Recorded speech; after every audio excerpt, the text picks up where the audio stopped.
উপস্থিত আছেন তারা প্রত্যেকে আমাদের মূল মঞ্চের সামনে চলে আসুন।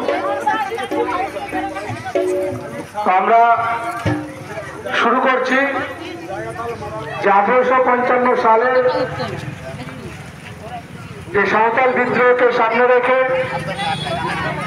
সিধু কালো যে হুল দিবস আমরা পালন করে থাকি, আজকে মহৎ দিনে সকলকে সাক্ষী রেখে আমরা আমাদের ক্লাবের তথা বিশেষ পতাকা আমরা উত্তোলন করব। সেই পতাকা উত্তোলন করবেন আমাদের ক্লাবের বর্ষিয়ান সদস্য মাননীয় মানিক খামরে মহাশয় নির্দিষ্ট জায়গায়। এবং আমি এই তিনজনকে বলবো আপনারা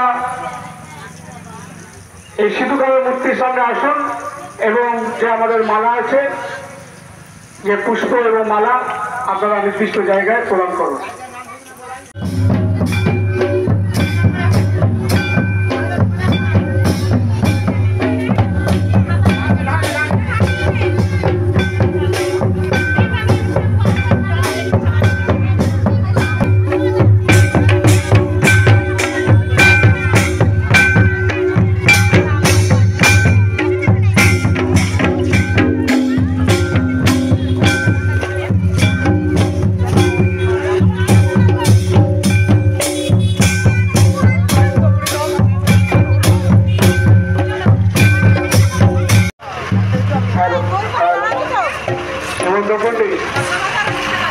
হেমন্ত পণ্ডিত বৈদ্যনাথ মিশ্রা আপনারা চলে আসুন। আমাদের যে প্রাথমিক কাজ এটা হয়ে গেছে, এরপর আপনারা জানেন যে আনুষ্ঠানিকভাবে আজকের দিনে যে আমরা মূল পতাকা উত্তোলন করি, সেই পতাকা উত্তোলন করার পর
তারপর আসবেন জমাদার পিতরা একে একে যে আমাদের যে মূল মূর্তি আছে সেখানে পুষ্প অর্পণ করবেন। সকলকে বলবো একটু রেসপন্স করবেন। আনন্দ খানকে বলবো আপনি খালি মুখে বলুন, স্লোগানগুলো দিন, প্রত্যেকে রেসপন্স করবেন।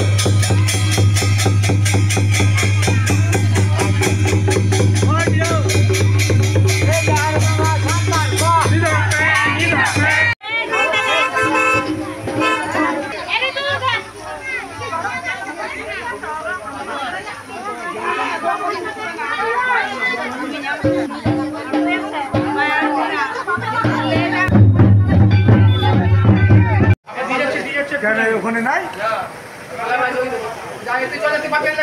আচ্ছা যা তো আমাকে একটা গর্ত করতে হবে, পাতাগুলো যেগুলো তো রাখতে হবে।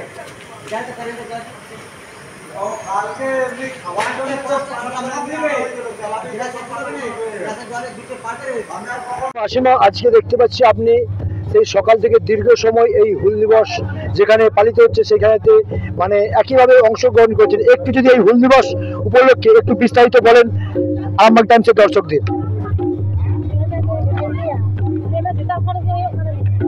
আমাদের নতুন বাজার থেকে হচ্ছে, নতুন বাজার থেকে আমাদের আজকে হুল দিবস হচ্ছে। হুল দিবস হচ্ছে আমাদের আদিবাসীদের। সবাই আমাদের আদিবাসীরা সবাই আমাদের একসঙ্গে লড়বো, একসঙ্গে যাব, এটাই রইল আমার বক্তব্য। হুল দিবস। সত্যজিৎ বাবু, আজকের যে বালি বিবেকানন্দ সংঘের পক্ষ থেকে যে হুল দিবস পালিত হচ্ছে এই বিষয়ে যদি একটু বিস্তারিত বলেন আরামবাগ টাইমসের দর্শকদের। আসলে আপনারা দেখেছেন যে সকাল থেকেই আমরা এই অনুষ্ঠানটা শুরু করেছি মূলত বালি নতুন বাজার বিবেকবন্ধু সংঘের উদ্যোগে, এবং এখানে বালি অঞ্চলের সমস্ত আপামর গ্রামবাসী সকলের সহযোগিতায় আমরা এই আজকে 30শে জুন এই হুল দিবসটি আমরা বেশ কয়েক বছর পরে আসছি। এর ঐতিহাসিক বিষয় বা ইতিহাস যদি আমরা একটুখানি জানতে চাই, তো 1855 সালে সিধু কানুর নেতৃত্বে প্রায় 30 থেকে 32,000 এরকম বা সমস্ত সাঁওতালকে বিভিন্ন জেলা থেকে উপজেলা থেকে সাঁওতালকে জড়ো করে সাঁওতাল সম্প্রদায়ের সঙ্গে কথা বলে যেভাবে আমাদের দেশের অর্থনৈতিক অবস্থা মানে অর্থনীতি বিশেষ করে খনিজ সম্পদ থেকে শুরু করে দেশের যে সম্পদ মূল সম্পদকে লুট করে ইংরেজরা যেভাবে নিয়ে চলে যাচ্ছিল, এবং তার সাথে সাথে আমাদের দেশের মানুষজনকে যারা পশুপালন করত, যারা চাষবাস করত, তাদের পশুপালনের বেশ কিছু জোর করে নিয়ে পালিয়ে যেত, এবং চাষবাসের আমরা যদি লক্ষ্য করি যে নীল চাষের যে ইতিহাসটা সেখানে আমরা দেখি কী করে না জোর করে চাষ করাতো, যে তাদের মূলধনটা বেশি করে নিয়ে চলে যাওয়ার একটা যে চেষ্টা সেটা কিন্তু জোর করেই করাতো। তো এর বিরুদ্ধে মানুষ গর্জে উঠতে শুরু করলো। আমরা সেটা তার প্রতিফলন দেখতে পাই, আমরা ইতিহাস থেকেই জানতে পারি এবং তা উপলব্ধি করতে পারি যে সিধু কানুর নেতৃত্বে প্রায় 30 থেকে 32,000 সাঁওতাল সম্প্রদায় মানুষগুলোকে জড়ো করে ইংরেজদের বিরুদ্ধে একটা আন্দোলন শুরু করলো। সেটা বাস্তবে রূপ দিল, সরাসরিভাবে আন্দোলন করলো। যেখানে আমাদের সিধু কানুর নেতৃত্বে যখন যুদ্ধটা হলো আমরা দেখি যে পরাজিত হয়েছে, সেই পরাজিতটাই পরাজিত না, সেই পরাজিতটাই কিন্তু যখন আমরা দেখি যে 1947 সালে যখন ভারত স্বাধীন হয় তখন আমরা দেখি তাদের জয়টাই কিন্তু ফিরে আসে।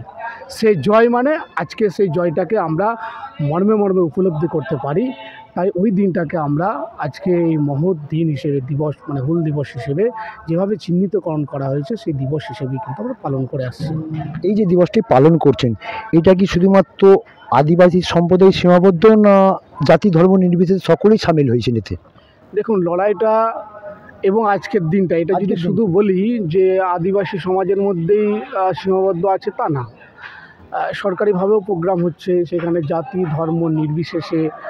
আর যদি বলা হয় স্বাধীনতার জন্য যারা আন্দোলন করেছিল শুধুমাত্র সাঁওতালদের জন্য তো লড়াই করেননি, আপামর জনবাসীর জন্য মানে দেশবাসীর জন্য, ভারতবাসীর জন্য, এবং সেখানে জাত ধর্ম নির্বিশেষে সেখানে যখন ভারতবর্ষের স্বাধীনতা ছিনিয়ে নিয়ে আসে কেউ তো আর এই ধর্ম দেখে কেউ তো কাজ করেনি, কিন্তু সেখানে সংগঠিত ছিল সাঁওতালরা, তাই সেই জায়গাটার স্পেসিফিক সাঁওতালরা নেতৃত্ব দিয়েছিল বলে তাই সেখানে সাঁওতাল বিদ্রোহ হিসেবে পরিচিতি ছিল বা সাঁওতাল বিদ্রোহ হিসেবেই সেটাকে রূপরেখা বা রূপ দেওয়া হয়েছে।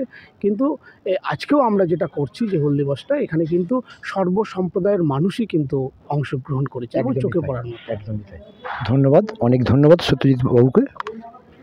পশ্চিমবঙ্গের অন্যতম নির্ভরযোগ্য engineering college Mallabhum institute of টেকনোলজিতে স্বাগতম। প্রতিষ্ঠিত 2002 সালে, যেখানে উদ্ভাবন মিলিত হয় উৎকর্ষের সাথে। আমাদের আধুনিক শ্রেণীকক্ষ এবং ল্যাব শিক্ষার সেরা পরিবেশ দিই। আমরা 5টি কোর্স অফার করি: computer science, mechanical, civil, electrical এবং ইলেকট্রনিক্স অ্যান্ড কমিউনিকেশন ইঞ্জিনিয়ারিং। আজই ভর্তি হন এবং আমাদের যাত্রায় অংশগ্রহণ করুন। যোগাযোগ 8336984278। কলকাতা বুটিক শাড়ি, কুর্তি ও হস্তশিল্পের মেলা, প্রদর্শনী সহ সেল। ভাবছেন কোথায়? রামমোহন হল, পিসি সেন রোড, আরামবাগ। 1 জুলাই থেকে 4 জুলাই, সোমবার থেকে বৃহস্পতিবার, সকাল 11টা থেকে রাত্রি 9টা পর্যন্ত। 4 দিন ব্যাপী চলবে এই প্রদর্শনী সহ সেল। আপনাদের সকলকে জানাই সাদর আমন্ত্রণ।